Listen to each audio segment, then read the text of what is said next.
Welcome all to M13's Future Perfect series. Thank you for joining us today from all around the United States and the globe. My name is Lizzie Francis, and I'm a partner here at M13 based in our Los Angeles office, and will be moderating today's events. The M13 team has pulled together a fantastic lineup of inspirational speakers and events for you over the next 2 days, all centered around the topic of wellness. So, what is Future Perfect? Well, when we started the Future Perfect series last summer, our goal is to support our community with connection and conversation around topics that intrigue us and that we believe warrant a deeper level of dialogue and consideration. Over the next 2 days, we will discuss how our current health and economic crises are catalyzing consumer behavior changes and opportunities for new essentials, innovations, and investments and learning. Our mission at M13 is to identify, understand, and invest in the core technologies that will drive and change consumer behavior over the next decade. Simply put, we invest in future consumer behavior. Wellness is and will continue to be an area of transformational change and focus for us. M13 has investments in Tonal, Heal, Headspace, Ray, Seed, Feel More Labs, and companies that are truly changing the conversation around the intersection of wellness and business. And wellness has certainly taken a front seat in conversations. To date, 500,000 lives have unfortunately been lost to COVID. And as we mourn and honor the lives we've lost, we also recognize that they have left behind family, friends, and colleagues. So many people are grieving and grappling with loss, as well as struggling to move forward. Mental wellness will continue to be a silent pandemic that we face at work and at home. So let us support each other by focusing these next 2 hours on wellness at the individual, team, and company level. And let's start with what we hope is some real energy and positivity. We'll kick off this morning focusing on the importance of the mind, body, and soul connection. Multi platinum, Grammy Award winning rapper and best selling author Todd Smith, known globally as LL Cool J, will be talking with M13 partner and co founder Courtney Ream about strengthening the mind body connection, pushing himself to grow, learn, and improve every day, and how that has fueled his prolific musical career and creative career, and his current quest to lift up and preserve the legacy of hip hop. With that, please join me in welcoming LL Cool J and M13's own Courtney Ream. All right. Well, I'm here with Todd, aka LL Cool J. Thank you so much. Glad to be here, man. For taking the time. Awesome. Well, as you know, we're here for our Future Perfect. Health and wellness is a huge theme of ours. So let's just jump right in. You know, you're known for being, really practical, applying common sense to, even some of your loftier pursuits like personal transformation, and starting that from the inside out. Your books focus on physical fitness and also a lot of self-reflection and spiritual guidance to build a real, holistic inner strength. So tell us like how that journey kind of started for you, and in your words, how you kind of define well-being. It's interesting. Well, it really started very early on. From a child. My mother put me in little league football. I fell in love with football. Obviously, a big part of football when you're playing at that level is just a lot of exercise, a lot of running, a lot of athletics, a lot of calisthenics, etc. And that was in Long Island, New York. When I moved to Queens, my grandmother, it's hilarious. She thought football was too rough, so she put me in karate. So, so I went from doing football, playing football, to actually taking Seido karate, is Japanese karate, and I was doing that for many years. And from that time on, just physical fitness has, been a huge part of my life. I was in love with boxing. My mother, my mother introduced me to boxing. She was always a big boxing fan. So physical fitness was a huge part of my life, and even growing up in the inner city, as one of the things that one of the positives that would come out of the negatives of guys going away and guys going to prison or jail and all of these crazy things that you hear about is that guys would come home in tremendous shape. And that was something that, guys would get out and it was like, yo, he's in shape. So we used to always try to get in shape and be in shape. And that was a big thing. And then as you get older, you realize You know, like I had a grandmother who would tell me, if a task is once begun, never leave it till it's done. Be thy labor, great or small, do it well or not at all. And I had a mother that would tell me you can do anything you put your mind to. So when you combine those two things, that mental drive, those mantras with that that desire to be physically fit, it really made me think about become a really holistic person, because I was also, you know, I was raised Catholic. And then from there, I went to more of a Bible-based church, Christian Bible-based church, but I was raised that way. So it was like mind, body, and soul was always being exercised. My mind was always being exercised. I had a house full of books. You know, one of my aunts was a math teacher. You know, my other aunt was a psychologist. I had, you know, just a lot of family members that did a lot of different things. And so, you know, I was introduced to I had good role models, and thankfully I was able to apply those lessons and that wisdom to my life in general. And it got me to where I'm at now in my life. You know what I mean?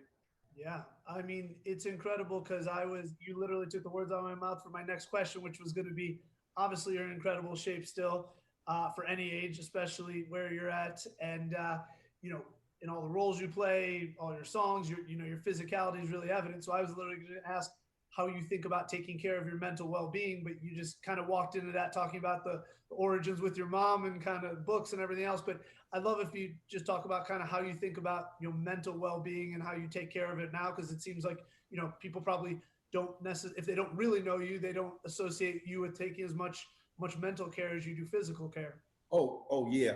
Well, what I've learned is that you want to improve daily. It's constant and never-ending improvement. In other words, I want to be better today than I was yesterday. So that means that, you know, reading and research, whether it's documentaries, whether it's audio books, whether it's your Kindle, whether it's a hard book, whatever, reading, learning, and growing your mind and improving your mind is an everyday event, every day. And not a day goes by that I don't read, not a day goes by that I don't try to get better. Yeah. You know what I'm saying? I love the phrase, you know, continuous, relentless, incremental, constant and never-ending improvement. It's incremental, right? It's small things, because some days you don't feel it, but if you have that mindset every day, you do continue to improve, right? Well, you know, I saw an interesting meme, and it was like, it showed like a ladder. Here, maybe I could show it to you. Actually, I could show you better than I could tell you. I just saw it today, and I thought it was very interesting.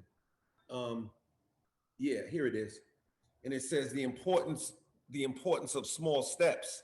And you see the person with the small spaces between the phone, between the ladder, they can get up there. But when you space it out too big, you can't make it to that next level. It makes your journey big. So you know, taking small steps and allowing yourself to have momentum in life is a hugely important piece of this puzzle, right? Like, a lot of people, you know, it's not that you can't grow, but you have to be ready for that next step. Like, there are things that I'm doing today, like even the projects that we're involved in, you know, that maybe 10 years or so ago, I wouldn't have necessarily been ready to do. I just wasn't ready yet. It doesn't mean that I wasn't working towards it, but you have to be ready to play in the Super Bowl. Like, you know, when Tom Brady was in high school or in college, he wasn't ready for the Super Bowl yet. So it's that constant and never-ending improvement. It's believing in yourself. It's knowing that you need to be better.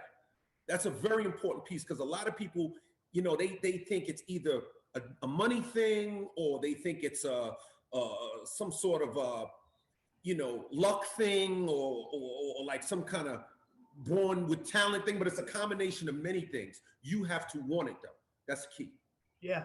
So you just hit on something that I'd love to hear your thoughts on, and that's kind of just like the role that positivity, let's call it positivity, or maybe state of mind, whatever phrase you want to use, factors into your well-being. Because, you know, I'm lucky. I know you somewhat, and I think anyone that knows you would say that that's one of the first adjectives that comes to mind. It's obviously not a show.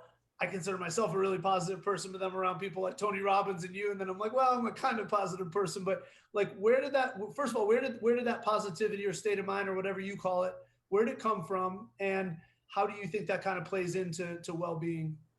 Well, you know, there's a saying, where there's no vision, the people perish, right? And so you gotta envision good things. You gotta see good things happening in your life, and you gotta constantly work towards those good things. So it is a matter of belief, self-belief, belief in a higher power. But for me, it's belief in God, belief in that inside of me, I have the godly nature to create. You know what I'm saying? Like there's a, even no matter what your personal beliefs are, I don't want to try to push religion on anyone or anything like that, but having that personal belief, knowing that there's that spirit inside of you has power. And then it's making sure that you have your soul aligned with everything, right? Because your soul is your mind, it's your consciousness, it's your will, it's your desire, right? It's your creativity. That's your soul. So you want to make sure that your soul is aligned with your spirit. And then you just go get it. You actually got to make it happen. And like like some people say I heard a saying that success is being able to go from failure to failure without losing enthusiasm. and that is definitely part of success. Obviously, the other part is actually achieving your goal, whatever that may be, big or small. But going from failure to failure without losing enthusiasm and being able to power through those tough moments, that's a key too. So you can't, you got to get your ego out of the way, right? Like humility is a superpower. You get and being humble doesn't mean you're not confident. So I'm not talking about fake humility or pseudo humility where you like sitting in the back row feeling like you should be in the front row. It's just having the confidence and the humility to sit in the back row and say, okay, next time I'm gonna be in the middle row and then I'm gonna work my way to the front row. Does that make sense? Yeah. Yes, that's the thing for me. I just, I know humility is a superpower. I know what I'm trying to accomplish. I think it's about being the best me that I can be and maximizing my potential. I'm not competing with anyone else.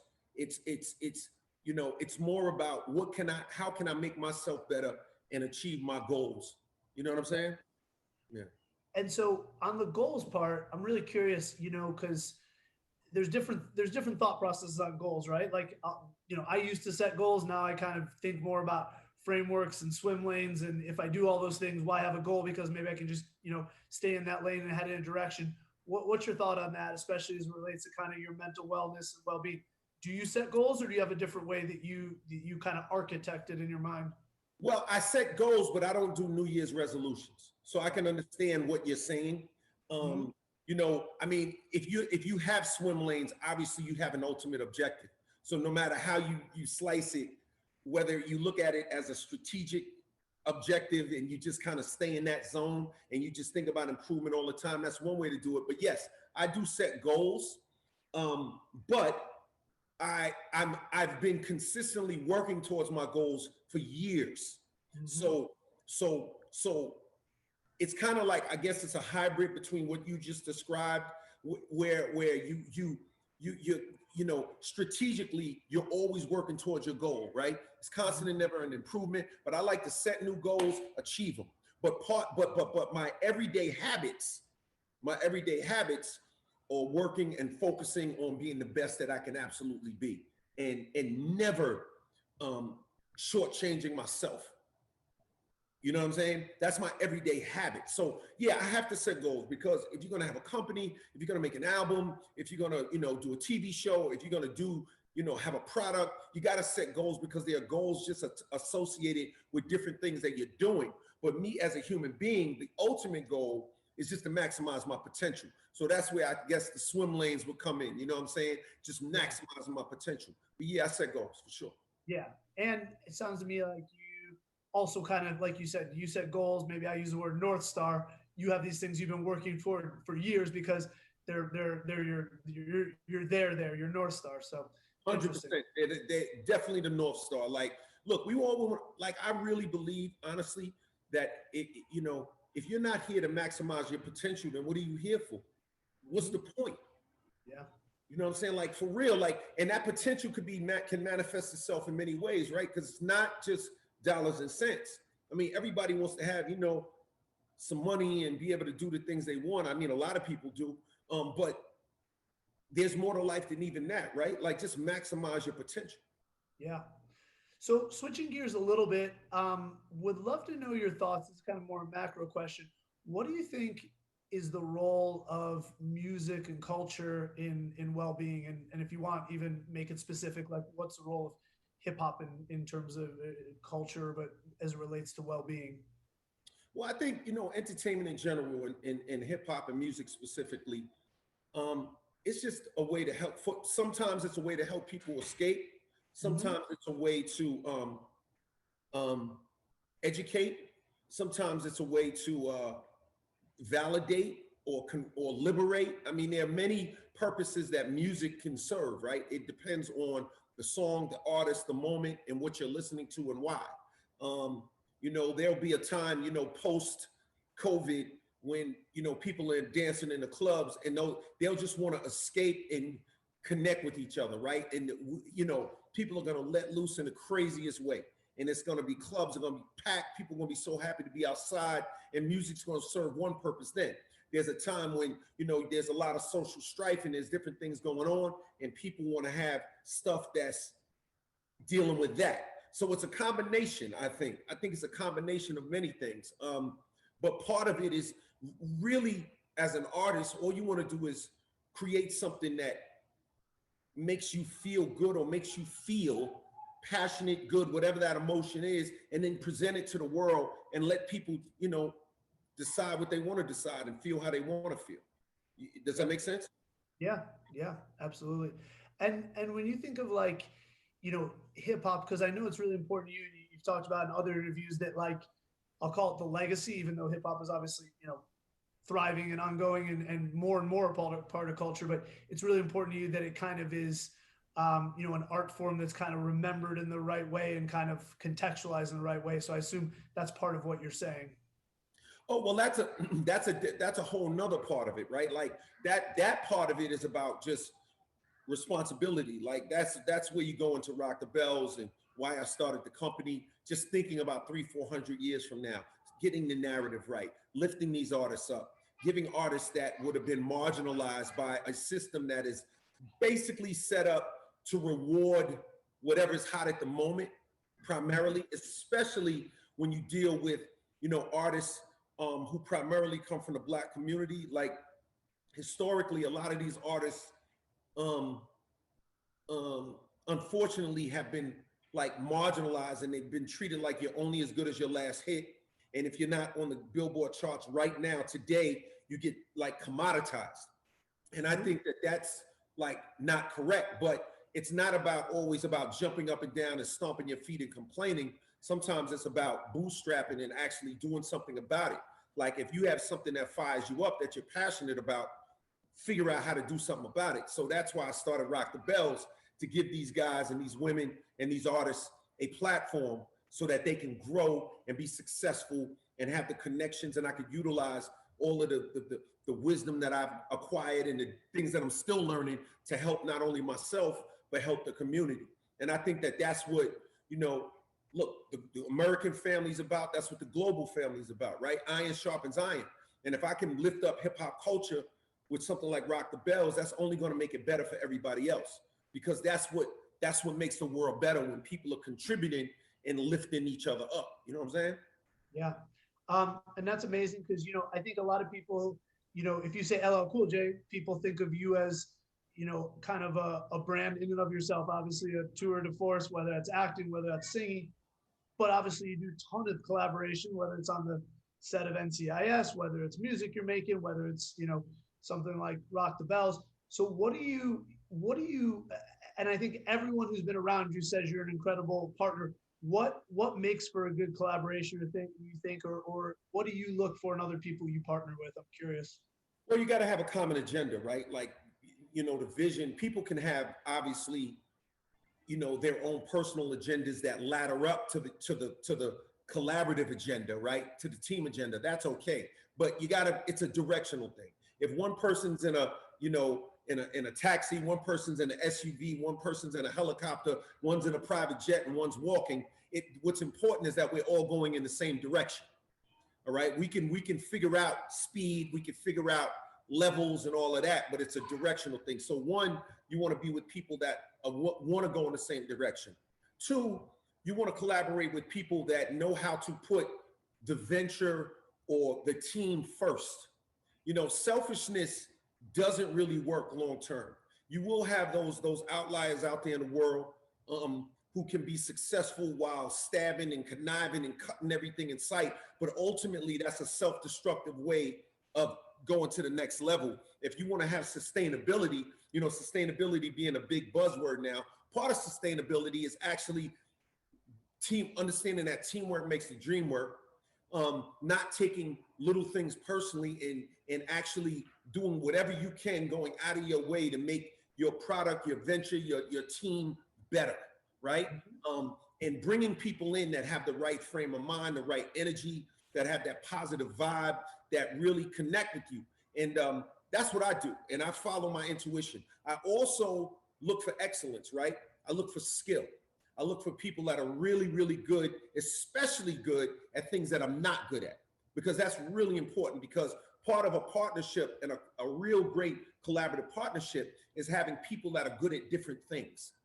Like, the catcher doesn't, has to play one way. The pitcher is another thing. The center is one thing. The quarterback's another. So it's those combinations, that's really, really important, I think. And also, having the humility to ask for help. I think that you can definitely get better when you're not afraid to be vulnerable and say, hey, I need help with this. Yeah. You help me with this. Obviously you have to go to the right people, right? But that's a big part of it too. Yep. Yeah. Absolutely. So we're coming down the home stretch here. I got a couple kind of lightning questions for you. These could all probably be long answers, but try to answer these in just a sentence or two before we let you go. All right. A daily habit that you've recently developed. Anything come to mind? Man, I've been practicing some great habits for years, man. Not really. I mean, I've been watching my diet a little bit more, but not really. Yeah, right. Habits have been locked in for years. What's something you've changed your mind about in the last year? It could be COVID related or social justice or just in general. Well, I would say that the one thing that I always gives food for thought is that, when you compare some of the systemic issues that we have, in the country, there has to be a measure of personal responsibility and accountability sprinkled into that. I think that that's very important without disregarding anything that any of the systemic things that are in place that can kind of suppress people or oppress people. There also has to be a measure of personal responsibility and personal accountability in your desire to go to the next level or succeed in this country or in the world. You know what I'm saying? Like, you got to also look at yourself too. The man in the mirror is part of it. The woman in the mirror is part of it. You know what I mean? So that's my last question I want to end on. It's an important one to me. I know it's an important one to you. Again, you're like a soothsayer. You kind of walked into what I was going to ask, just around like diversity, equity, inclusiveness. I know you've done a ton with it. What would you say to like someone else out there who's like a founder who might be listening to this and say, hey, how can I do more to make the world a more equitable, more inclusive place? Where do they start? I would say that when you're looking at your board of directors, when you're looking at your senior management team, when you're looking at your junior staff, just be mindful of the mindset and how these people look and who they are, right? Because a lot of times, I guess the word would, like, the fact that everybody looks the same is not always done on purpose. Everybody doesn't pick their team based on either racism or prejudice or anything. Sometimes you just can unknowingly have a bunch of people that are the same just because that's what you're familiar with, and it's like a comfort zone. So I would tell you, be mindful. Did you go out of your way to find a woman that's really, really capable? Did you really go hard and look for, a black guy that could do that role? Or did you only settle? Like, and then the opposite, right? Like, can that white guy do that job even though it's hip hop related? Do you have to leave them out? No, you don't. So it's kind of like, I would just tell people to be mindful when you're looking at your team, when you're looking at your staff, when you're listening to your team, when you're listening to your staff. Are there enough women? Are there enough millennials? Are there enough, Gen Xers? Are there enough, like listen and observe, and don't just like, when you take a snapshot, when you're looking at your, your PowerPoint and you look at that board, like, what does it look like? And what are the ideas like? And so just be mindful. I would just encourage people to just be mindful of that when you're making your hiring decisions, when you're making those choices about who's going to do what, when you look for that person who's going to set that operational strategy or set that tone in the meeting, just think about everybody, because sometimes we can exclude people it's not done intentionally. We can unintentionally reinforce things that we don't want to reinforce just out of old habits. Yeah, I think that's a great place to leave it. In the last couple of years, I've come around on the idea that we all have biases, so let's not pretend like we don't have them. Let's just be aware of them. And I think you use the word mindful. Let's be mindful of them. So, bias is one of those things we got to watch out for very carefully. Yep. Absolutely. Well, listen, we're at time. Spending time with you is like a sermon. I could listen to it all day, all night. You give me so many things every time I talk to you. We are so lucky to have you in our M13 Galaxy and be partners with you. So thank you so much for taking the time. We're really lucky, and I know everyone's loved this. So thank you. Thank you, man. Appreciate you all. Thanks, M13. I appreciate you. Thanks for supporting us. We're going to be successful. Thank you. Much love. Take care. Bye. Peace. That was amazing. Thank you, Courtney and Todd, for bringing us on that mind, body, and soul journey, and for reminding us to be mindful, intentional, and to invest not only in our own well-being, but in the well-being of others. I found LL Cool J's grandmother's mantra particularly inspirational. I think it was that if the task is once begun, never leave it till it's done, be that labor great or small, do it well or not at all. Here at M13, one of our core values is community, and we believe in building lasting relationships that enhance the diversity, health, and impact of our ecosystem. We are unique as individuals, but always brighter together.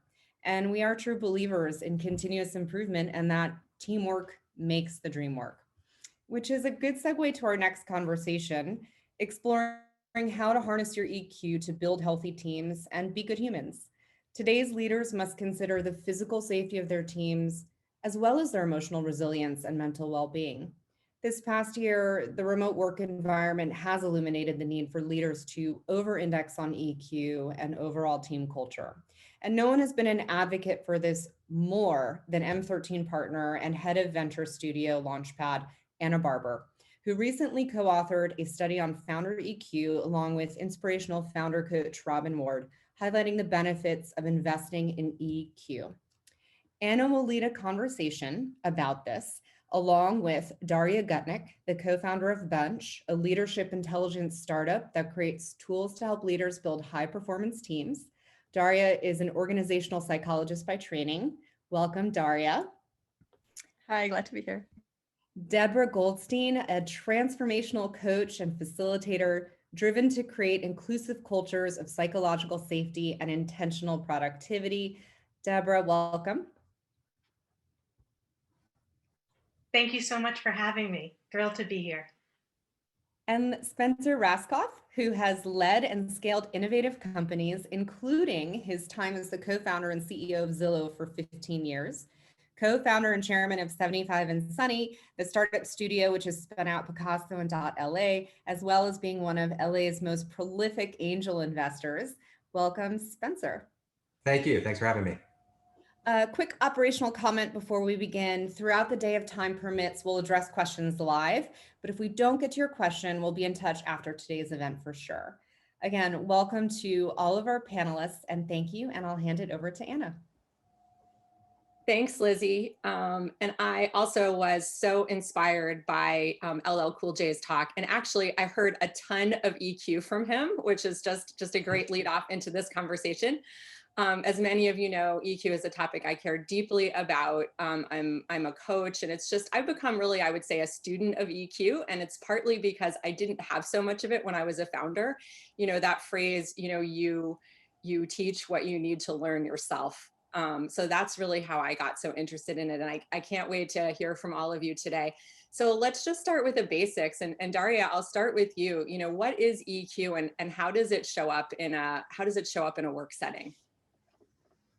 So as a psychologist, I always kind of fall back on the psychological understanding of it. And I think in the bare bones of it, it's literally the ability to understand your own emotions, but also the ability to understand other people's emotions. And with that, of course, comes also the job of kind of like regulating your own emotions, because not always are they at least they're actually always helpful as a signaling mechanism, but not always are they helpful if you want to like impulsively follow them, right? So really being literate in not only the rational kind of side of thinking and your experience at work, but also accepting and really being able to read and navigate the emotional experience at work and of yours and others. And I think from a leadership perspective, it's really, or I really like this positioning between EQ and leadership and how it relates to each other, because I think from a leadership perspective,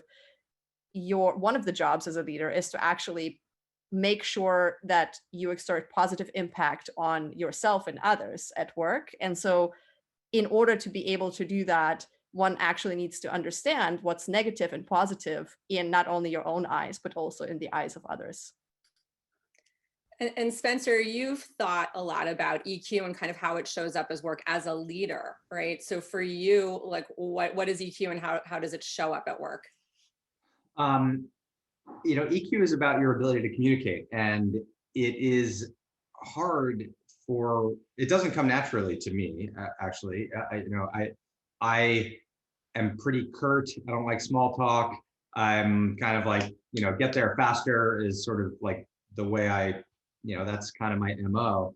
And so it's important for people like that to put up some roadblocks, like not roadblocks, maybe speed bumps, I guess, in their communication with people in order to, coax them to get to where you want them to get to. So to me, EQ, I guess, is, as Darja points out, is first of all, recognizing how you lead, how you communicate, sort of what comes naturally to you, and then adapting that communication style to the person you're trying to communicate with. Yeah, that really resonates with me. I'm the same way. And I think that behavior can come off as feeling transactional to people, Yes. And that's especially challenging in a remote environment. So Deborah, tell us a little bit about, the underlying neurobiology, of EQ in a work setting. Yes. Well, first I want to tip my hat to Spencer because he recognizes his emotional composition. And the really difficult thing about EQ is to recognize and be self-aware in the moment. Being self-aware of your emotions in the moment is what makes EQ so difficult. And so now to your question, it actually, so if I am frustrated or if I am irritated or if I'm defensive in a moment, I will come off that way with my words. And what that does is it shuts other people down. If somebody is hearing me and they are becoming tight because I am frustrated, they're not going to be able to fully engage their prefrontal cortex. They're not going to be able to fully bring to the table what they are paid for, which is their brains. So if I can be self-aware and then I can regulate myself as far as, okay, I'm impatient, but I wonder what's going on there, asking a question, I can bring down my frustration, and I will be able to communicate with others on my team with more compassion and more curiosity, and that will allow them to feel safe, and that will allow them to be fully creative because that prefrontal cortex will be engaged. And if I may just put on one more little twist to EQ, the kicker is that we can't be fully compassionate and empathetic when we're under stress. So this time specifically, when we're working virtually and we're frustrated with kids and dogs and all, we have a more difficult time to be empathetic, which is a really important part of emotional intelligence. Yeah, let's talk about that a little bit more, because I think during the past year, the way we work has obviously changed tremendously.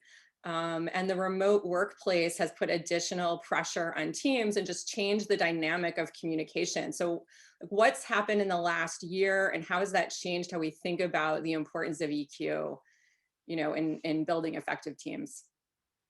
I'll jump in. I mean, it's so much harder. It's so much harder for so many reasons. Like, you know, first of all, there were all these nonverbal cues that you would pick up at work when you were sitting 10 feet away, especially in an open space, which most tech companies have transitioned to over the last 10 or 15 years.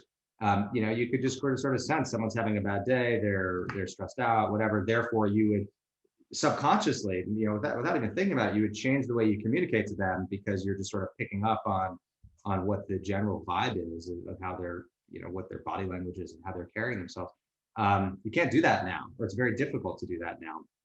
And, you know, Anna, or one of you used the word of transactional, which that is, Zoom is amazing, or these video conference services are amazing, but it does create a very transactional relationship, and it's extremely difficult to build real real relationships through this type of a platform.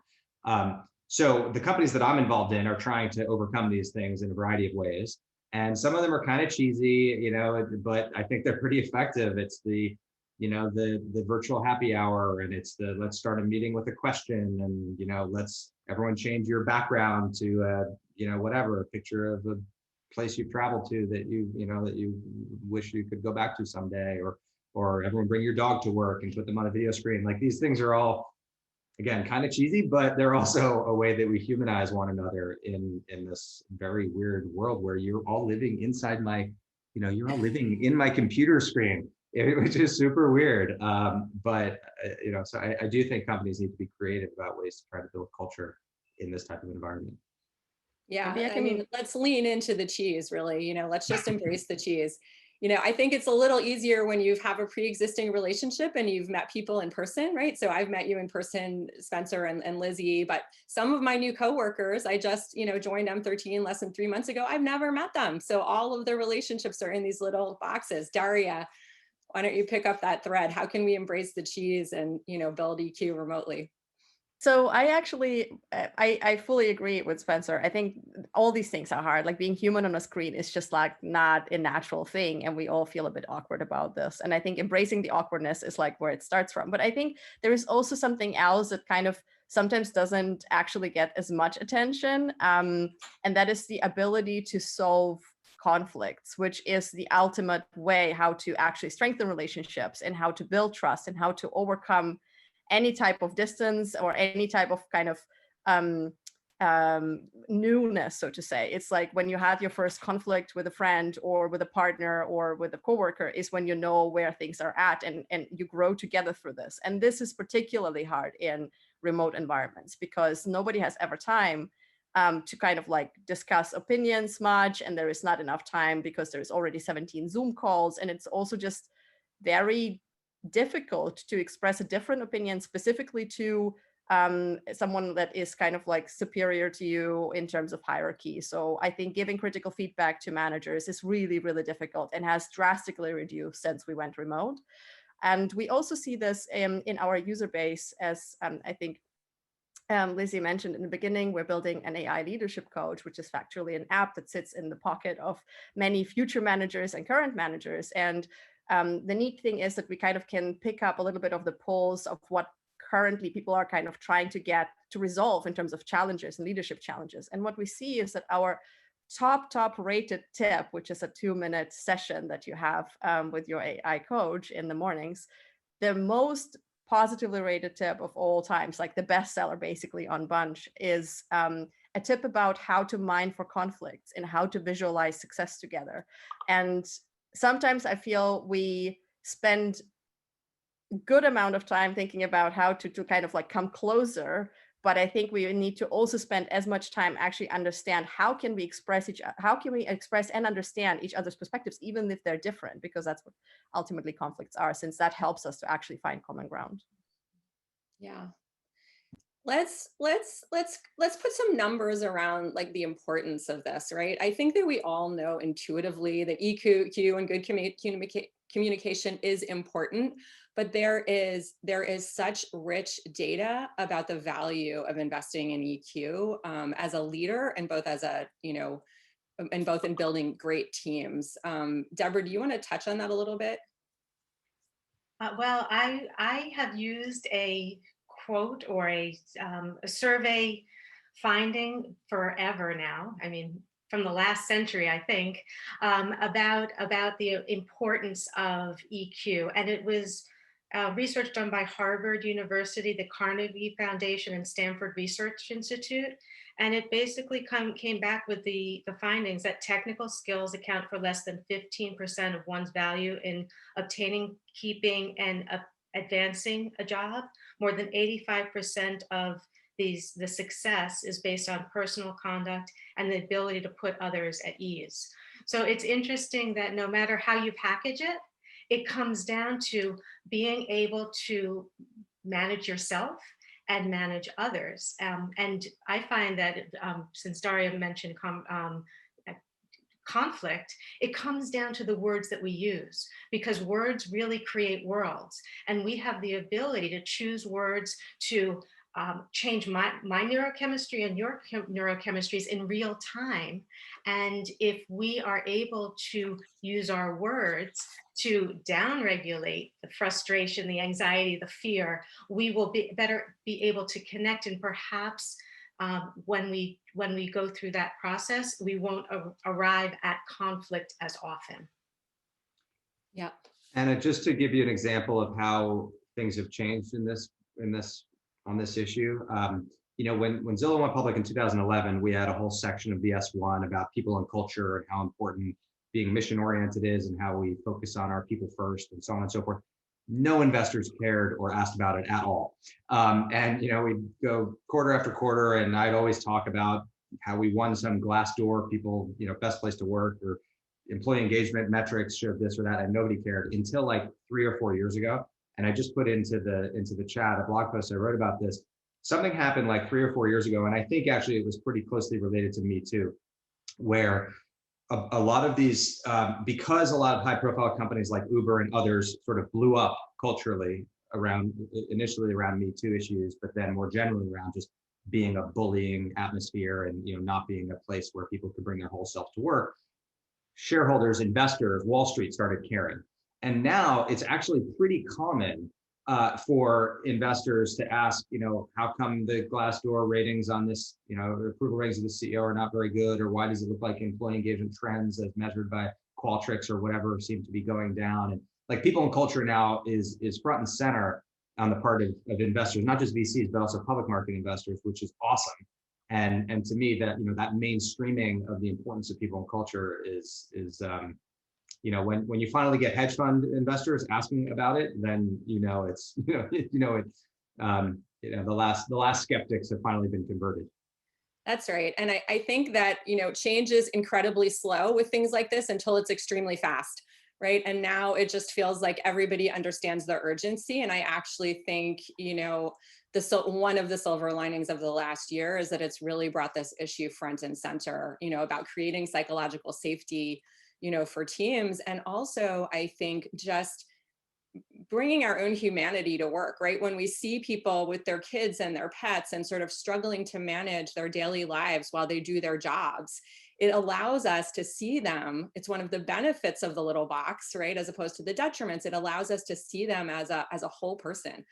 I was really, really heartened by the results of our survey that Robin Ward and I did of founders, because unanimously these founders that we interviewed said that they thought EQ was more important, than IQ, and was the most important skill that they were working on developing, and that they clearly saw the connection between personal growth and company growth.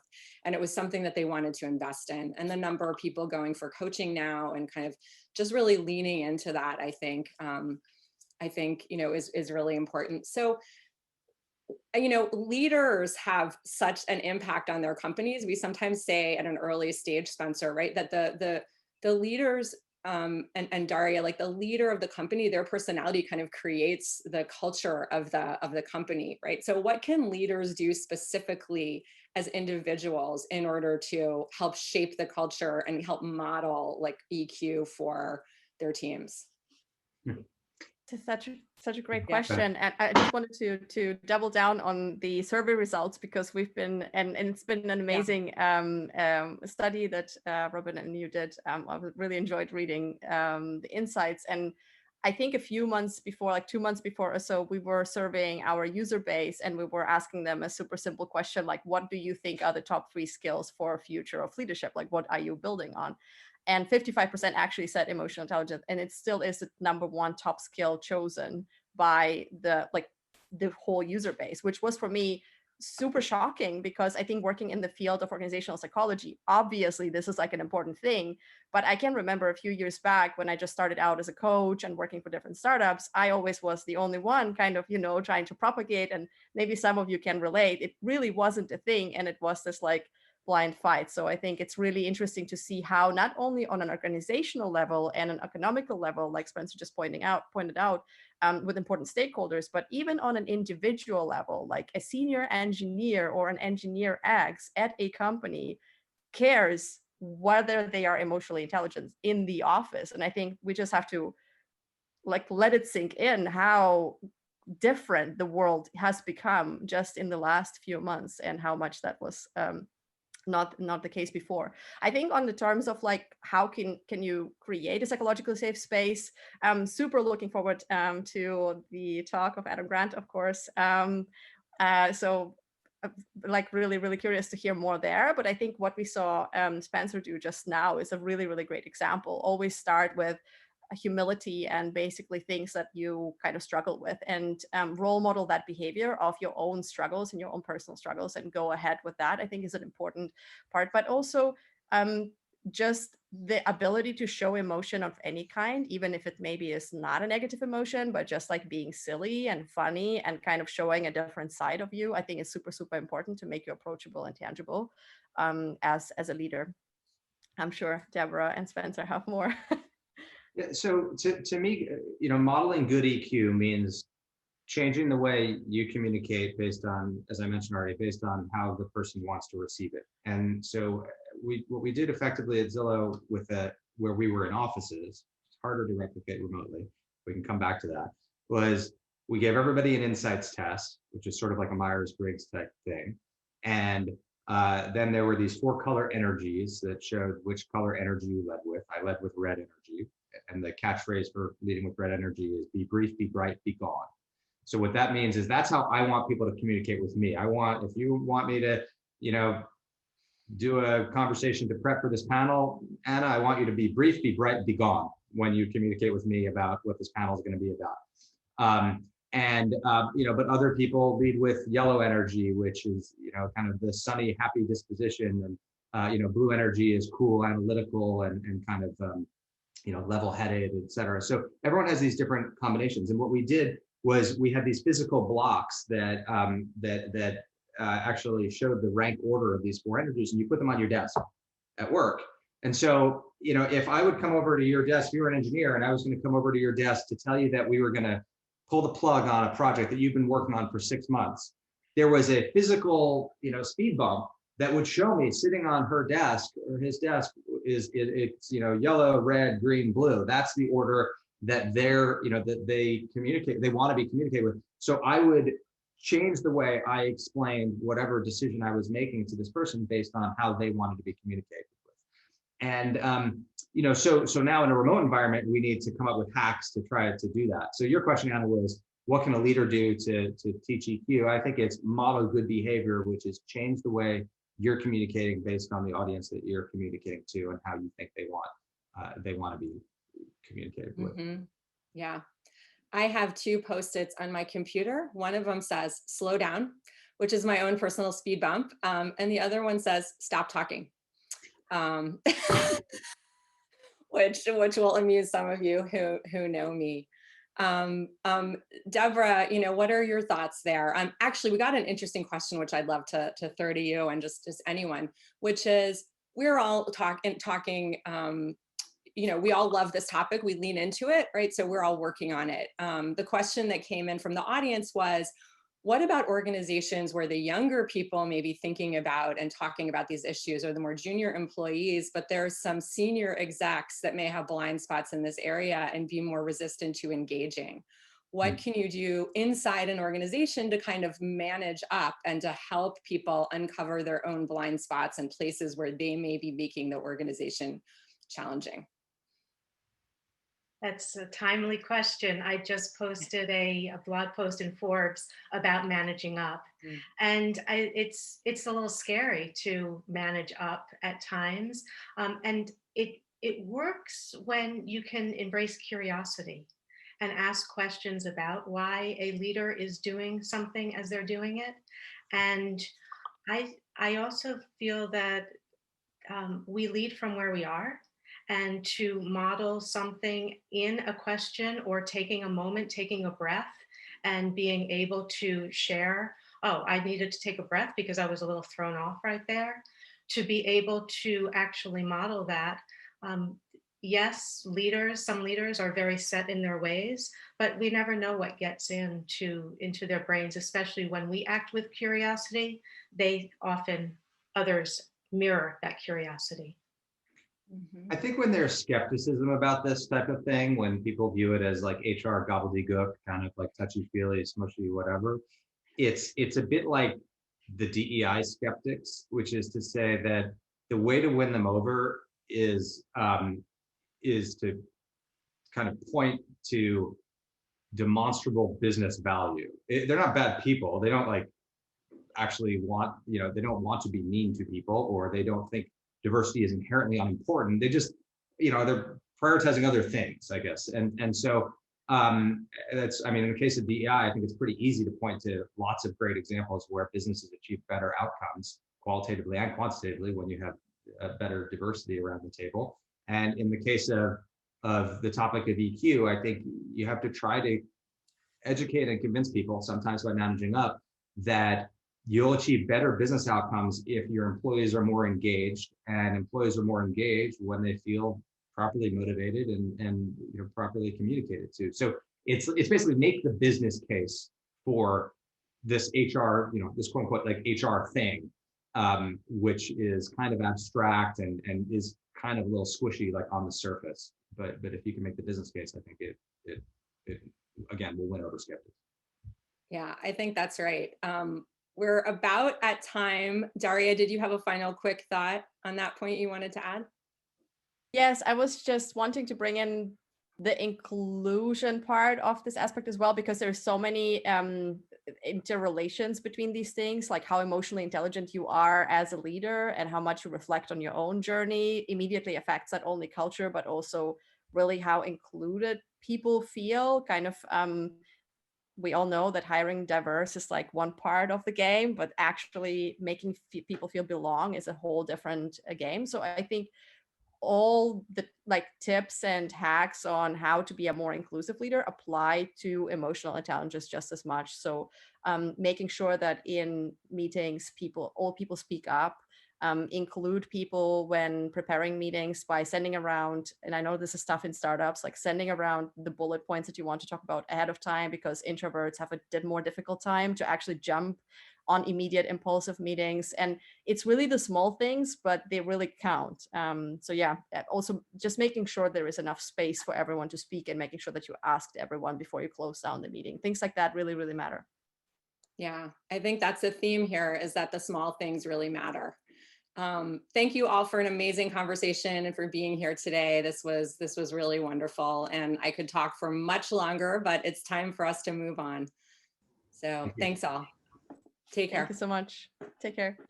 Thank you. That was incredibly inspiring. Darja, Deborah, and Spencer. Regardless of your individual color types, I feel like that last section was all yellow and very bright and sunny, and a really critically important conversation. So thank you. And thank you, Anna, M13's newest partner. We're going to show you a quick video about one of our founders, Will Pang from North Star. Will join Suze Orman after this next segment for a conversation about financial wellness.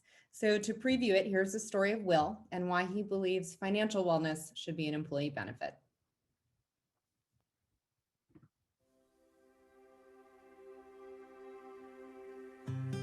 I wanted to solve a problem that I faced myself and I saw so many of my friends and family facing: how to manage your personal finances and how to navigate the complexity around all the decisions that you have to make. I'm Will. I'm the CEO and one of the co-founders of Northstar. We want to create a new system where we can help individuals make the best unbiased decisions for themselves. Northstar is a financial wellness platform for employees. We partner with companies like Zoom and Snap to provide financial advice and tools and support their employees. So this is a great way to support individuals with their personal finances, because personal finances really start at work. I was born in Taiwan. I have 5 siblings. My parents really moved to the US by themselves, and my entire extended family is still in Taiwan. They came to the US to create opportunity for their children, kind of the classic Asian American dream. But ultimately, they didn't have knowledge or best practices around student debt and other finances once I graduated from college. So I, like many other Americans, had nobody to turn to for that advice. Starting Northstar is a way for me to give back to the world in terms of what I've learned and how to manage my finances. Northstar was founded in 2016, and we now have 20 employees.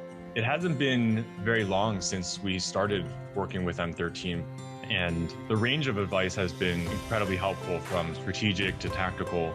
M13 has been incredibly helpful both for our particular industry, but also for building a culture that is resilient and thinking through how to recruit and build teams. Already, M13 has been one of the most impactful investors, not only Northstar's history, but also my career.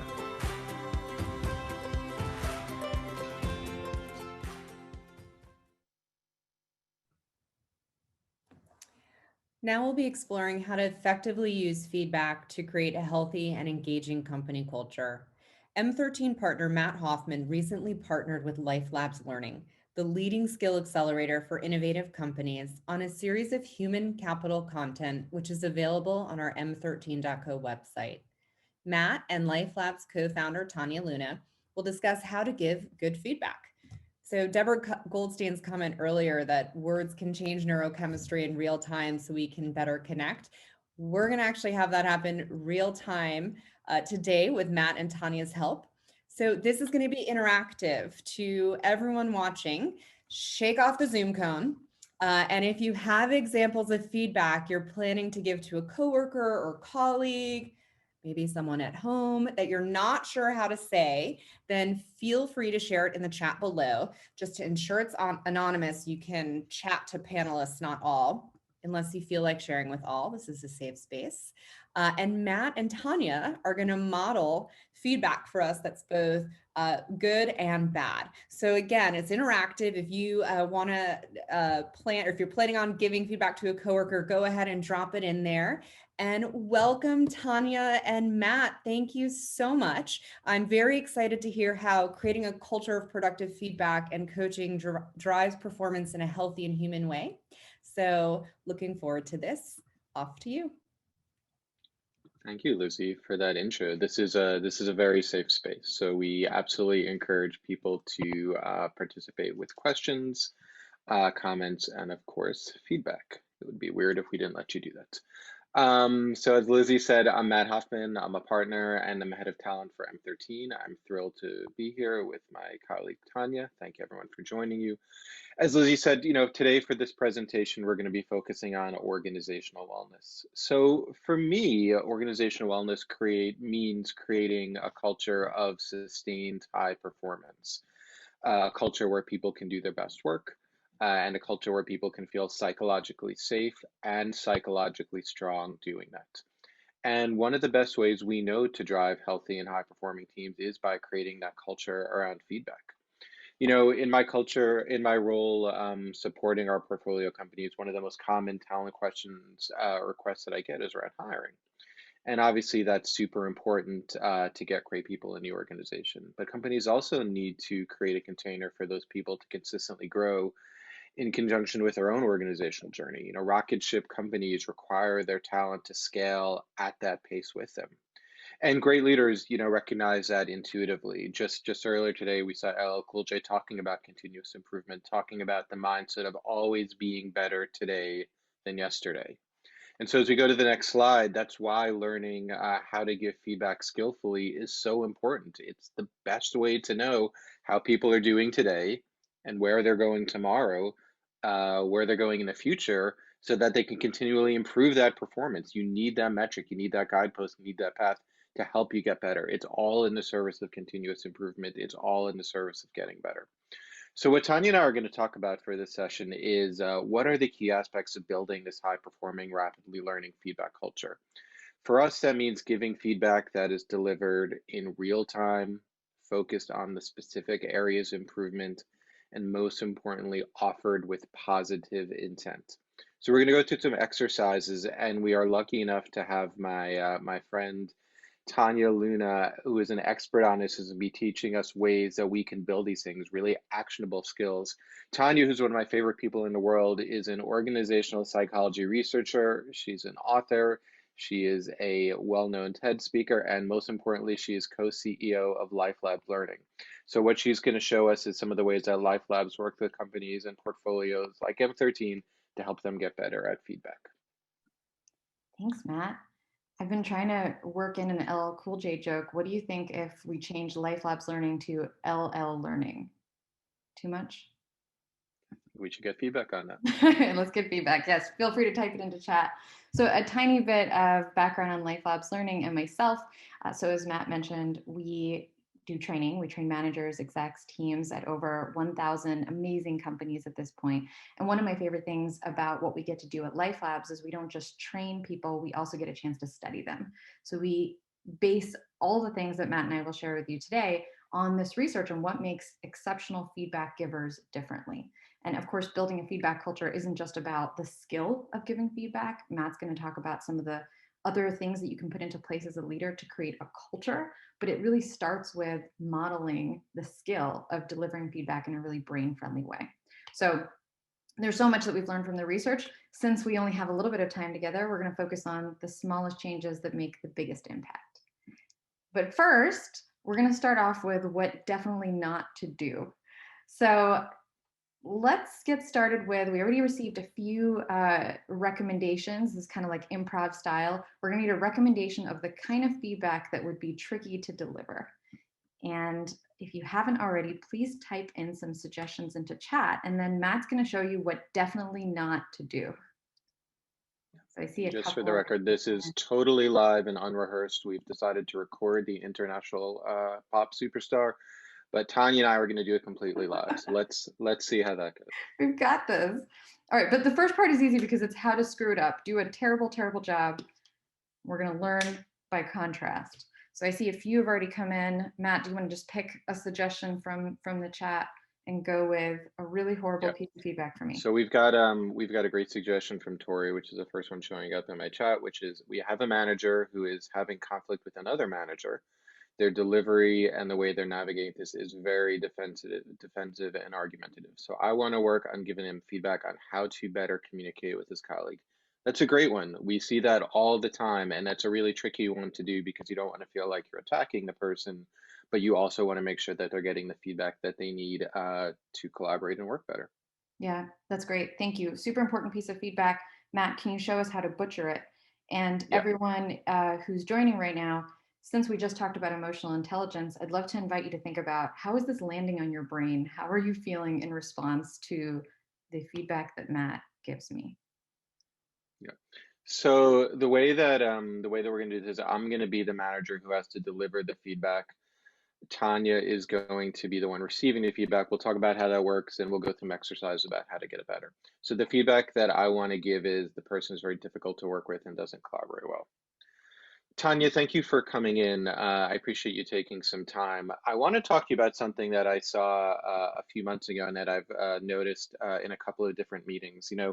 I do want to start the conversation by saying, I love the way you show up in meetings. You always have great ideas, and it really is great. It makes everyone feel like you really care, and you have so many smart ideas. I did hear that you are getting very difficult to work with, and sometimes when other people share their ideas, you don't bring that with the same respect, and it makes it very difficult for people to have their ideas heard. It makes it very difficult for people to work with you, and they just generally don't like doing that. That said, I love your ideas, I love your energy, and I really want you to keep up the great work. Thanks so much for the time, Tania. End scene. And scene. Terrifically delivered poor feedback. Also, like chillingly realistic of things that we hear in our research and probably throughout both of our careers. So please go ahead and type into chat right now, and you can click the option where panelists and attendees can see your answer. Just quick response. What do you think? How do you think that feedback landed? What did it feel like for you? What do you think the consequence would be? Ouch is a good one. That's a good summary from Jay. Yeah, keep going. I'm going to share my screen once more. Yeah, I'll tell you from my perspective, it was quite the roller coaster, right? I was like, this is great. I think you really are pleased with my performance. And then I was like, wait, horrible things are happening. I disappointed you. I'm not sure exactly what I did. And then at the end, because you sandwiched it so confusingly, I'm leaving going, I think that things are okay because you said everything's great, but then I also have a pit in my stomach. This kind of feedback is so common. It's also the reason that people have a negative association with feedback, because while what we find in our research and in research beyond Life Labs, we find that people crave feedback. It's part of what makes a healthy organizational culture, but when it's delivered poorly, it feels awful. So what Matt and I will share with you right now and model a little bit more is 2 tools that we teach at Life Labs Learning. Again, small change, big impact, so that you could immediately improve the quality of the feedback that you're giving. So starting off with one of my favorite tools that we teach, something called the playing cards method. The way this works is you train your ear to notice the kind of quality feedback you're giving and receiving. And each kind of feedback is a playing card suit. So let's start with the kind of feedback that Matt gave me, and that is the most common piece of feedback, and that's blurry feedback. Blurry feedback is feedback that you can't quite make sense of. I'm not sure what it means that I'm not a good collaborator. I'm not sure what it means that I'm giving you great ideas. So the way that you can remember and notice this very bad, not useful feedback is to think of clubs as blurry critiques. We call them clubs because it's like you're clubbing someone over the head with it. So Matt, can you give me another quick club? Yeah, you're very difficult to work with, Tania. Ouch, yes, very difficult to work with. I can't learn from that. I can't grow from that. It just hurts. We call a heart blurry praise. So a heart is like, think of heart candy. It's sweet, but it has no nutritional value, empty calories. Matt, would you give me a heart? You're such a good person. Thank you. Well, it might feel good for just a moment. You're sort of like, well, but what specifically is working for you? I can't learn from that. That doesn't create a better culture. So here are the kinds of feedback that you want to train yourself and your team to give on a regular basis. We've got spades that are specific critiques, and we'll show you what that looks like in a moment. Think of a gardening spade. It's a tool that lets you dig deep and help growth happen. And then a diamond is priceless because it's specific praise. A lot of times when we talk about feedback, we think about it as criticism. As Matt will share shortly, really a healthy culture requires a whole lot of diamonds, a whole lot of positive feedback. So that's tool number 1, is you want to make sure you're converting your clubs and hearts to spades and diamonds. Number 2 is actually delivering the feedback message. And so to do this in a way that is much more brain friendly, that gives people the opportunity to really process it and learn from it, I'm going to share with you a tool that we at Life Labs called the cubic method. And we call it cubic because cubic is a capacity measure. And so think of feedback as something that increases your team's capacity. So I'll go through it really quickly. I'm kind of summarizing a 2-hour training here in 2 minutes, but I want to give you a chance to practice it.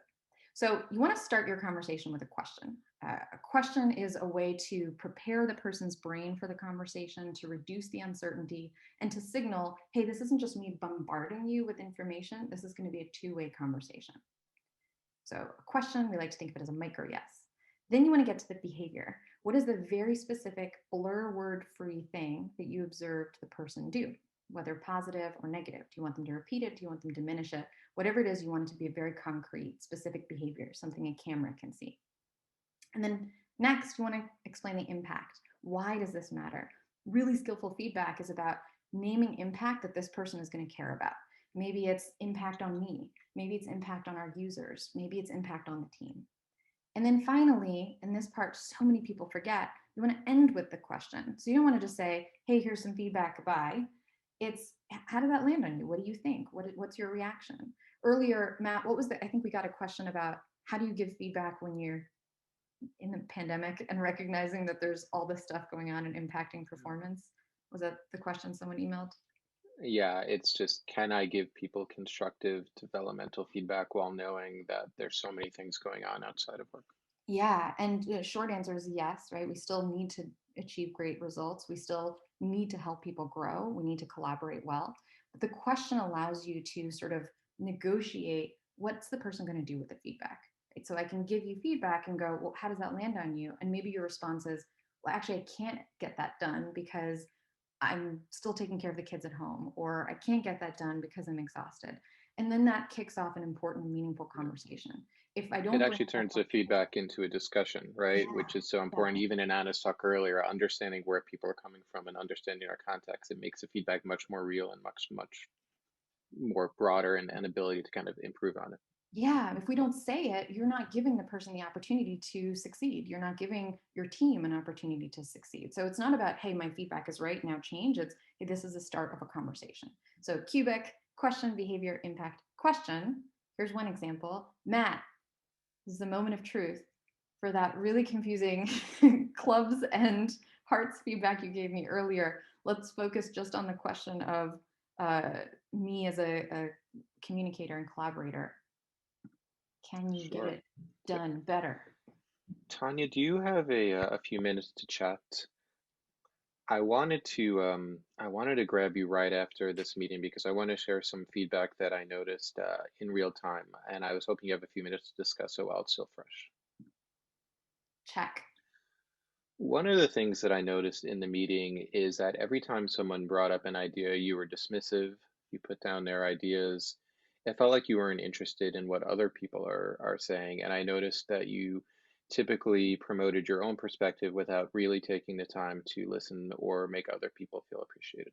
Ooh, okay. I really like that. I would say maybe 10% improvement would be when you said dismissive, I got a little defensive, right? So you snuck in a little bit of a blur word. How could you make that even more something that a camera could see? Yeah, and it's super important. We want to talk about things that are actually observable. We want to talk about feelings next section, but when we talk about behavior, it has to be data-based and one of the things. So let's try that one again. Tanya, one of the things that I've noticed is every time somebody else tried to speak, you appeared to not being pay attention, and you appeared to not be showing the same value for other people's ideas as your own. Awesome. Thank you. Yeah. And notice how much brain friendlier that is. Thank you for sneaking in a blur word in there earlier. Because when I hear dismissive, immediately you're like, well, why did this person get defensive? It's that blur word factor. If you're breaking it down to something concrete, like when someone spoke up, you didn't respond, or you spoke over people when they were speaking, or you paid attention to some folks and asked them follow-up questions and didn't ask other folks follow-up questions. Now I go, okay, I get it. And so many of us right now are working cross-culturally. Earlier, there was so much conversation about the beauty and the value of diversity, but diversity also means recognizing that we're going to have very different interpretations of what things like communication and collaboration and professionalism are. So you want to get down to the level of the behavior so that we can both have that shared reality. All right, thank you so much. Impact. One of the reasons why I'm sharing this is because as smart and as talented as we all realize you are, this project requires the profound collaboration of everyone on the team. Everybody on the team brings a unique perspective in, they bring different skill sets, different experiences. And when we don't get the chance to hear other people's perspectives, we lose the value of that. Additionally, when people don't feel like you value their perspective, we create a situation where people don't want to share their ideas, and so we miss the opportunity to do that. So it's really important that you create that space, or we're going to miss out on all the great ideas that other people are bringing to the conversation as well. It's so good. I'm like jumping out of my seat a little bit with that feedback, because not only did you help me, this was like a growing moment for me, right? Now I better understand the value of our organization, what the benefit is if I adjust my behavior for the team, but you also gave me some more clarity around how this is going to impact me professionally as a person. All right, last but not least.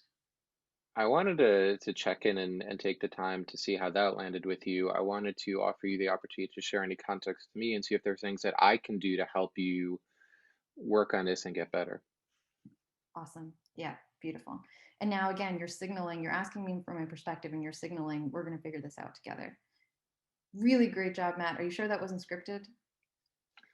This is definitely live. One of the tips and tricks we will share is it helps when you plan these in advance because these feedback conversations can be fraught with tension. And so the more prepared you are, the easier it will be to actually make sure that you're getting the points in the way that they're most consumable by the receiver. Yeah, we're just doing this on the spot mostly to entertain you. All right, and now it is your turn. I'm going to ask you all to actually walk away or leave from this session with a piece of feedback that you're going to deliver to someone. So I'm going to put 1.5 minutes on the clock. So this is going to be rapid feedback writing. You do not have to share this with anyone. This is just for you so that today you can get one of these check marks. Picture the yellow check mark for, yes, I prepared my feedback. Think of a piece of feedback that you're not quite sure how to deliver to someone and jot down a quick script using the cubic method. So 1.5 minutes on the clock.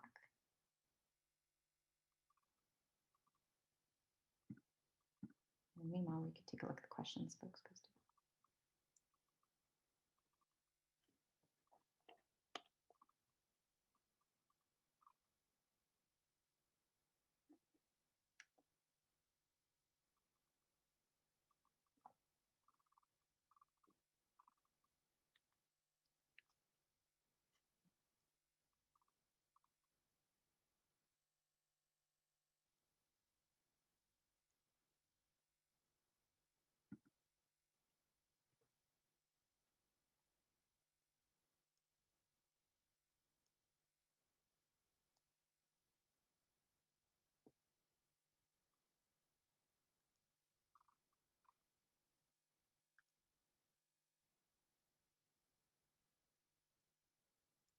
If you would like some feedback from me and Matt and feeling brave, for me, Matt, and 102 other people on this call. 101. Someone was like, I'm out of here. This is too much pressure. If you would like feedback from me and Matt and one another, we have about 2 minutes. Is there anyone who wants to either type into chat a piece of feedback and we'll give you some real-time feedback on it? Or is it possible for folks to turn on their camera? Matt, do you know? I believe they can be promoted, but it may be easier just for ease of use. Easiest would be type into chat.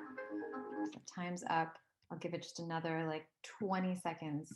If you would like to take advantage of this once in a lifetime opportunity, type your feedback into chat and we will give you instant feedback on your feedback. And by the way, this alone is such a great practice to prep your feedback, as Matt mentioned, write it out, show it to someone and get feedback from someone on their feedback. This is one of the takeaways that folks have from the workshops we teach at Life Labs is they go, yeah, I learned so much from the instructor, but just talking to my peer and getting feedback on my feedback was incredibly valuable. Yeah, one of the things that's important to recognize is this is a skill like everything else. Giving feedback is a skill, receiving feedback is the skill. And the more you practice it, the better you get at it, and then the better your organization gets. Such a great point. Yeah. And it's one of these things that can just take so long to master. And so recognizing and normalizing that it's a skill allows people to be kind of imperfect rather than avoiding having the conversations altogether. Kathy says, keep the name Life Labs Learning. So not LL Learning. Got it. Maybe we can see if LL Cool J will switch it to Life Labs Cool J. Okay, Matt, back over to you for turning this into a culture. Right. So closing this out, it's very similar to what Tania are talking about, is that this is not just an individual skill, it's an organizational skill. You know, driving performance isn't just about hiring great talent. It's about helping them continue to develop, continuing to grow, and always be improving. And to do that, you want to create a true culture of feedback. You want to build it into your operating system. You want a role model, especially leadership. Or, you know, if you're a leader, if you're an executive, if you're a founder of a company, Are you asking for feedback? Are you demonstrating that it is safe to give you constructive, kind, developmental feedback? Are you demonstrating that you understand why it's important to give feedback? When you have regular one-on-ones, are you building feedback against your goals and OKRs into it? Are you doing that in a blame-free way that's focused on continuous improvement and getting better? Most importantly, are you creating the space to give positive feedback in a way where other people can see it? Ensuring that you're reinforcing the most positive behaviors is a great way to have other people emulate. I should do more of this because this happens. So you want most of your feedback to be positive. If you find yourself giving feedback that's way more negative than positive, that's an opportunity for you to question, do you have the right people or the right structure in your organization, or is there something you can do better? So we're going to assume that you have great people in your organization and you're doing the right thing. If that's being the case, most feedback should be positive. It's a great way to kind of say, do more of this. You can always do it better. There's always opportunity for improvement, but really focus on this was great. Let other people see it. We talked about creating a culture of feedback, of continuous improvement. Hopefully you've all found that a helpful framework for doing that. When it comes to driving organizational wellness, this is a really, really important way to do that in a safe, healthy, and performance driving way. And now you all get to practice it. Like we said before, this is a skill that needs to be kind of cultivated and practiced. I hope you found this helpful. I want to thank Tania for sharing her tips and tricks with us. Now's the opportunity for you to practice it outside the constraints of this webinar. And please give us feedback. Let us know how this went. Let us know what worked. Let us know what we could do better. This is a continuous dialogue, and we're excited to see where you take it from here. Matt, since we still have about a minute left together, can I give you some positive feedback? I love positive feedback. Thank you, Tania. Okay, so this is just another opportunity to show off some diamonds. So Matt, I noticed that throughout this presentation, we didn't get a chance to prep much. And what I really enjoyed was that you still helped it feel like a really fluid conversation, because I would say something and then you would build on it and you would find a way to add on to what I was saying. And the reason I think that's valuable is that it allows people in a very short period of time to benefit from the experiences that I've had and the experiences that you've had. What was your experience like? Yeah, I think that was the case. Obviously doing this in real time without prep is always kind of fraught with risk, but you created a safe space and made it feel comfortable. What I also appreciate is you took a very difficult topic, a very complex topic with all these potential biases and nuances coming in. And, one of the great things about Life Labs and one of the great things about you do is that you turn into very actionable, tactical steps that anyone can walk away with. And I hope our audience gets an opportunity to do that. Thanks, Matt. And thank you, everyone. Really, we so much appreciate you showing up and playing along. And please do, again, we keep saying this, but feedback is a skill. The quicker you put this into practice, the better, and the quicker your organization gets a chance to benefit. So whatever feedback you jotted down or consider jotting down, please deliver it, or at least get feedback on your feedback this week. Thanks, everyone. Thank you so much, Matt and Tania. Those were invaluable, actionable, and impactful skills that all of us can model today. So thank you. We really appreciate it. Thanks very much. And now for our last conversation of day one. We are just a few minutes away from the incredible Suze Orman. But before Suze and Will join us, let's do a quick interactive word poll. So for those of you who know Slido, there's two ways you can do this. You can pick up the phone that you have and scan the QR code, or actually go to the link and type in that number. And the question we have for you today is, what does financial wellness mean to you? Again, the question is, what does financial wellness mean to you? And so if you go through this exercise, magically a word cloud will appear. While we wait for your sagacious answers, I'll introduce our last speakers. As you heard earlier from Will, he is the CEO and co-founder of North Star, the employee financial wellness and benefits platform. By providing financial advice through employers, North Star is able to help individuals of all backgrounds and life stages understand their compensation, benefits, and equity so that they can make sound financial decisions with confidence. Thank you for those who went to Slido. What does financial wellness mean to this group? The ones that are really popping out, the ones where we have duplicate answers: peace of mind, freedom, stability, security, confidence, opportunity, Again, these are the things that both Will is trying to accomplish as well as Suze Orman, which is really giving people the tools and access to make sound financial decisions. So thank you everyone for participating in Slido. Suze needs no introduction, but for those of you who are curious about what she's been up to these days, please check out her excellent podcast, Women in Money, which harnesses her 40 plus years of experience to help listeners understand practically how to engage with their personal finances and find the tools they need for financial wellness. And with that, Suze Orman and Will Pang.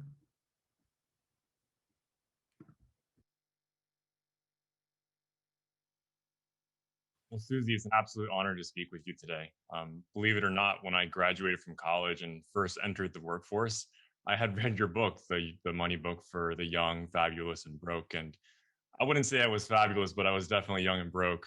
I had tens of thousands of dollars in student loan debt at the time, coming from an immigrant family, and was struggling to balance saving and becoming debt free. And that experience that so many new entrants to the workplace face is one of the reasons I was motivated to work on what I work on today. And I believe you had a very similar experience after college. I know you wanted to start your own business. Can you tell me a bit more about it? I'm curious about your roots, how it influenced. The truth is, I didn't really want to start my own business. You know, when I was growing up, I grew up on the south side of Chicago, in the hood, where you read today where all the murders are. That's where I grew up. And I actually never thought that I would be anything other than a waitress. Not that there's anything wrong with that. And so I was a waitress at the Buttercup Bakery, Will, until I was 30 years of age, making $400 a month for 7 years. So that's really what I wanted to do. And then I thought, I know I can open up my own restaurant, because it was my ideas that allowed this Buttercup Bakery to grow and make money. But my parents had absolutely no money. My father was always sick. My mother was a secretary and sold Avon on the side to pay the bills.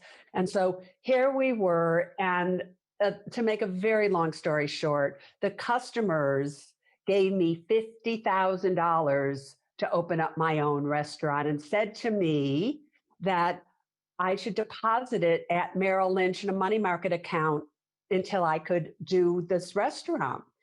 I didn't know what Merrill Lynch was. I didn't know what a money market account was. Again, to make a long story short, I went in, I did it. I met the broker of the day who greeted everybody. He had me sign empty papers, blank papers. I didn't know there was anything wrong with that. Filled it out to make it look like I was a sophisticated investor. And within 3 months, lost all $50,000 playing the options market. So I thought, oh, I know, I can be a broker. They just make you broker. I go in to interview for a job, told women belong barefoot and pregnant, but they'll hire me to fill their women's quota, but I'll be fired in 6 months, right? So I said, all right, how much are you going to pay me to make me pregnant? $1,500 a month. I went, that's a lot of money. Hired me. I end up suing them while I'm working for them because I realized what the broker did was illegal, because I sued them. They couldn't fire me. And by the time it came to court, I was their number 6 producing broker. And that's how I entered this whole thing. It was almost like a big mistake, but it was from that experience that I learned you have to do what's right versus what's easy. And you can never take advantage of your clients. You always have to put people first. And then the rest is kind of history. So that's such an incredible story. And hopefully, I think many people listening to this and watching this can relate to where kind of the odds are stacked against you. The system seems to be stacked against you. And that's such an incredible way that you kind of dealt with adversity. And so I guess my question for you is, like, what does financial wellness mean to you today after that experience, after your career so far? What does financial wellness mean to you? Well, you know, you have to first ask, what is the goal of money? Because, you know, if you're talking about finances, you're talking about the core of finances, which is money. And the goal of money is for you to be secure. So wellness, financial wellness would be that you have security. Now, what does that mean? It doesn't necessarily mean that you have all this money. but it means that you have power over the money that you have, how you think about it, how you invest it, how you feel about it. And so many people are like, I'm just going to work. I'm going to work 24 hours a day. I'm going to do the startup. I'm going to do this. I'm going to do that. But they do not pay attention to the money that they are making. What are they doing it and doing with it? And you have to make your money work as hard for you as you're working for your money. So financial wellness is where you are in control of your money versus your money being in control of you. Yeah, and so much of that, it sounds like, is also figuring out what money means to you. I mean, the money is a means to an end rather than the end itself. And I think for so many people, understanding also their relationship with their money, it seems to be such an important thing as well. So that makes a ton of sense. But you know something, Will, you have to again understand that money is a physical manifestation of who you are, because money by itself can't do anything without you.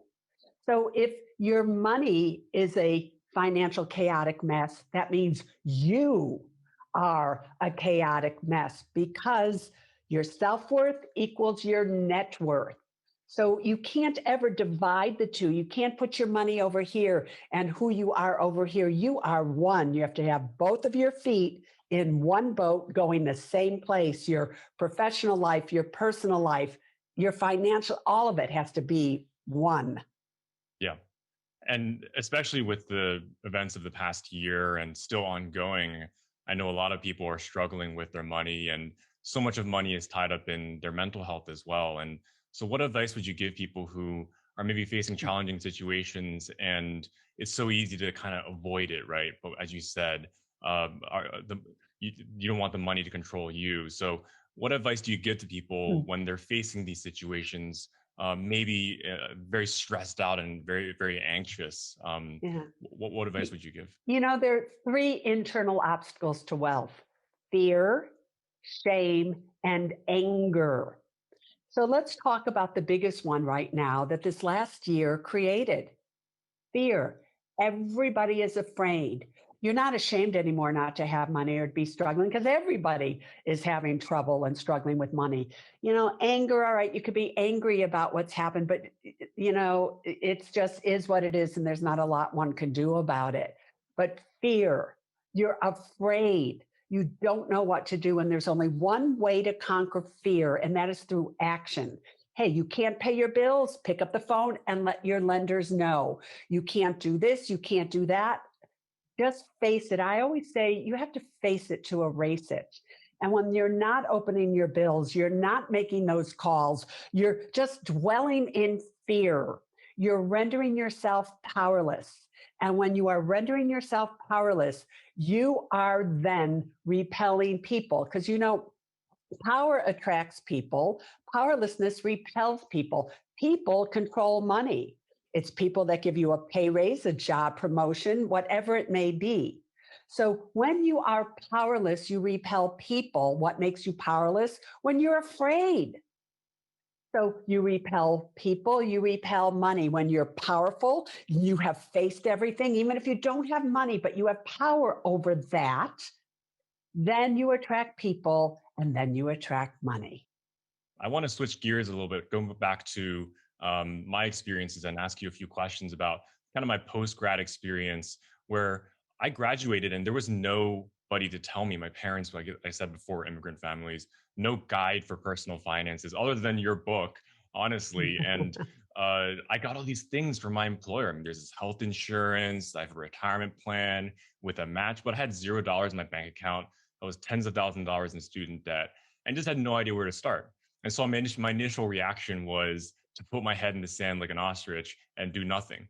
But then I kind of emerged and faced those fears like we were just talking about. But there's an interesting question that's emerged recently of what is the role of the employer, especially after 2020 and 2021? What is the role of the employer in supporting employees' financial well-being? Why do you think it's their responsibility? Oh my God. Well, first of all, let's look at the employer and why they hire employees. They hire employees so their company, their own company, can thrive, so that the company itself can make money. And for the company to be able to make money, you need employees that are very powerful in life.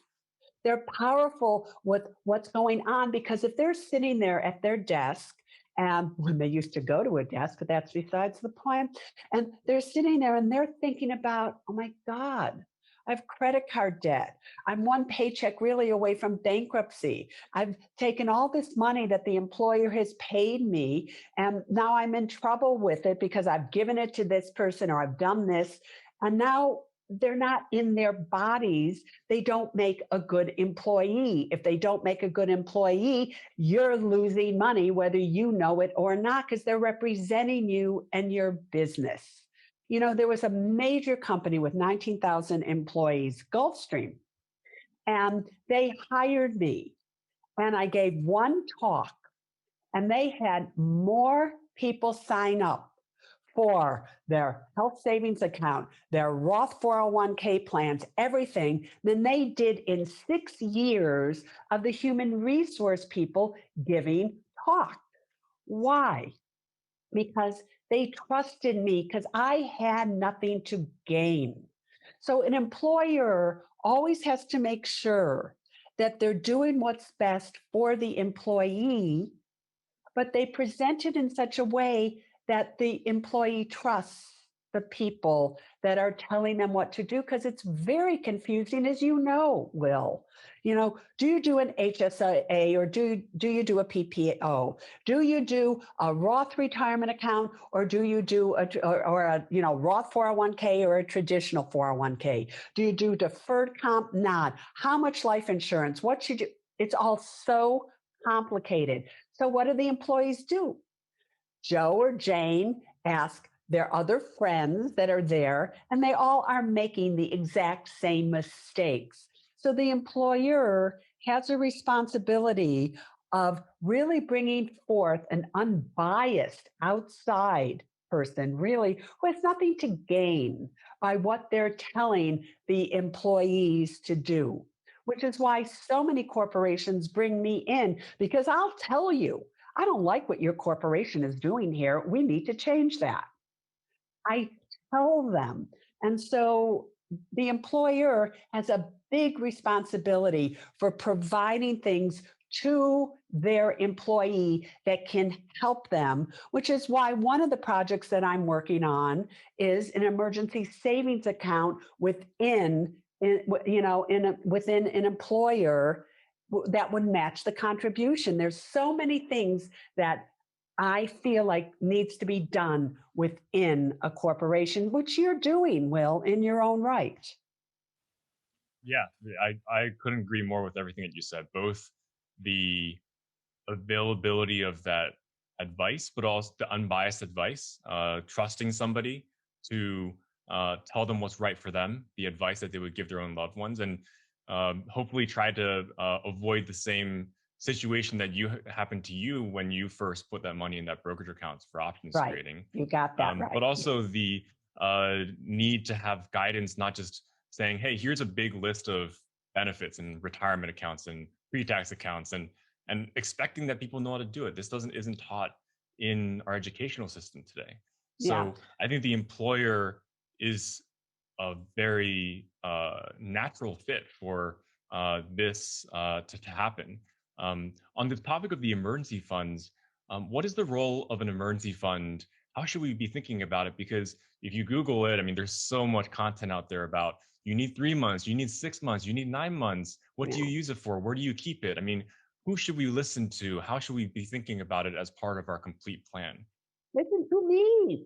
Listen to me. Because forever I've been saying you need an 8-month emergency fund. And people would say, oh, please, you don't need 8 months. You need 3 months. You need 6 months. Really, people? Can you just look back at the past 10 months, almost the past year? And since you've been out of work, since the pandemic hit, do you really think 3 months got you to where you needed to go? The thousands of emails that I'm getting now that say, Suze, the reason that I made it through is because I did what you told me to do. I had an 8-month emergency fund. And by the way, I've now raised it to 12 months. That's great to hear. And I think the employer has such a great role. And from the conversations that we've been having with employers and HR leaders, this has certainly become top of mind after the events that we're currently still going through. Yeah. And it's both emergency savings contributions through your company, and as well as, I think, a deep understanding that it is a responsibility, and a lot of progressive HR leaders are thinking about it in this way as well, supporting employees holistically, providing that unbiased guidance, and whether it be through matching contributions through emergency savings, or I'm sure you saw the recent legislation that extended the tax-free employer contributions for student loans, which is great. And I think a recognition, we were talking to one employer who corroborated the TransUnion survey they've been doing, that almost half of U.S. households have been their income impacted by COVID-19, which is mind-blowing. Totally. Do you know that over 60% of the people in the United States have less than $400 in savings, if they even have that now? That was before the pandemic. So everything has changed. Everything. And so not only do we have to help those that are lucky enough to have a job, we also have to really figure out, how do we help those whose job is never going to come back? The small businesses that have absolutely closed down. How do we help everybody with really educating them in ways to either start over again, or being paid to save, or just educating them that? And Will, that's what I've dedicated my entire life to do. That is what I do, whether it's through my podcast, the Women in Money podcast, as well as the Men Smart Enough to Listen. You have to admit you love that title. That is the official title of the podcast, because you like it. You know what I don't like? I'm just going to tell you, I don't like when people advertise things and they go, this is for women only. No, money isn't to be segregated. Money is for both men and women. And especially if you're in a relationship with a man and you're a woman, you both equally have to know what you're doing, because I have found that men are financial fakers. They will tell you that they know what they're doing, and I can tell you they do not, which is why Bernie Madoff was able to happen. You had, Larry King tell this one who told that one. And are you kidding me? Are you kidding me? So that's why what you're doing and what I'm doing is so vitally important, because we don't have an agenda today. We're not asking people to invest with us and to do those things. We're simply asking people, let us help you by educating you, by giving you the vehicles where you are paid to save, like myalliant.com, like Secure Save with your emergency fund, all of that, and with what you're doing. So financial education is so important, but it's got to be presented in such a way that the employee thrives off of listening to it. They don't look at it and they just go, all right, another thing. All right. No, they've got to engage. Totally agree. Last question. I completely agree that our relationship with our personal finances are not just about us personally. It's about our relationships with the people around us, our partners, our family. I'm sure many people are facing situations where they're having to support friends and family through this difficult time. What advice do you have for folks who are trying to work through those dynamics? How do you support friends and family, either financially or through advice? And how do you navigate those dynamics? You have to be honest. And the first thing you have to be honest with is, can you afford to help others? Because what really happens is you have a little amount of money. Little, maybe you have $300 left. And that's the money that you're going to buy food for you and your kids. And you could have had a $500,000 a year job, and believe it or not, you still only have $200 or $300 left. Do you know how many millionaires, I'm sure, or people who are making serious sums of money are standing in food bank lines today? Because they spent everything. They took all the money and they bought huge homes, or they did this and they did that, and now they don't have any money. However, you have to know if your generosity is true generosity, which means that not only is it a gift to others, but is it a gift to yourself as well? Because if you're going to end up with absolutely no money and you're in a situation where you don't have anybody can help you, then that's not really being generous. So sometimes you have to say no out of love for yourself versus yes out of fear that somebody else is going to be mad at you or they won't love you. On the other hand, if you have money, if things are great for you, you didn't lose your job, you have a stimulus check coming in, even though you don't need a stimulus check coming in, then you have to be generous rather than taking that money and putting it in your emergency fund. That is money that you should give to somebody, not lend. You never lend it, but give it to somebody who's really suffering and they need you. But you have to have honest conversations. And sometimes the honesty is, I wish I could help you. I cannot, however. And that's just the truth. But most of us get in trouble because we help and we help, especially the women out there. You help, you give, you give, you give, and then you need, and there's nobody to give back to you. And now you are in serious trouble. You just have to be honest and stand in your truth. Yeah, that's great advice. I think we're in such a unique time right now, and hopefully this conversation can create some hope in a time of struggle for many people. And I really enjoyed our conversation around the role that company leaders can play in supporting their team's financial well-being and the various different ways that they can be, from emergency savings as well as what we're doing here at North Star, pairing individuals with financial advisors who are completely unbiased and taking that full picture. Yeah. Can I say one other thing that I think is important?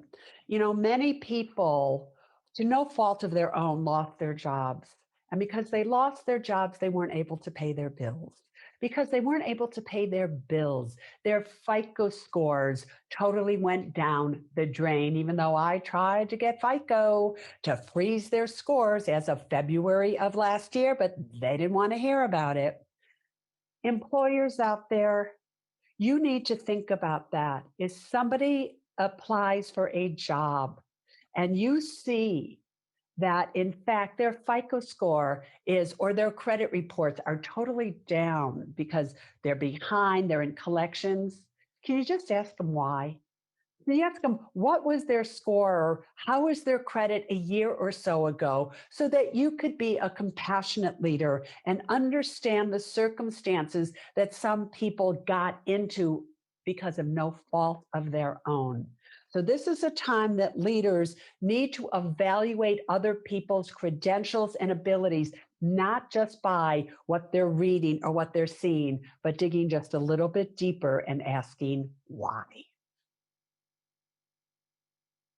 Thank you for saying that. I think we're in a unprecedented time, and what we need now is a bit of empathy. And like you said, it's nobody's fault individually. We're all in this together. So thank you again for taking the time and imparting your wisdom for all of us. Thanks, Will. And let's do something together, boyfriend. I'd love to. Let's chat some more after this. All right. That was spectacular. I have chills from that. So be honest and stand in your truth.